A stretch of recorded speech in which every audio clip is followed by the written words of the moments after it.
మేషరాశి. రాశాధిపతి కుజ భగవానుడు.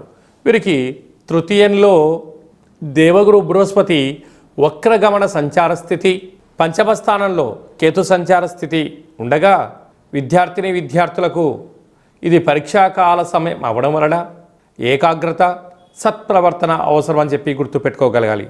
తల్లిదండ్రులను గౌరవించడం, శ్రీ మేధా దక్షిణామూర్తి స్వామి వారి యొక్క దర్శనం, మంత్రం యొక్క స్మరణ యోగదాయకం.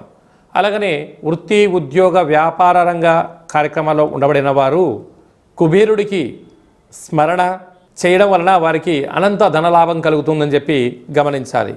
ఎన్నడూ లేని విధంగా ఏకాదశ స్థానంలో రాశాధిపతి కుజుడు, రుణరోగ శత్రుకారకుడు, బుద్ధికారకుడు బుధుడు, వాస్తు నరదృష్టి కారకుడితో కూడుకున్నటువంటి ఏకాదశ స్థానంలో లాభస్థానంలో ఉండడం వలన స్థిరాస్తులు, చరాస్తులు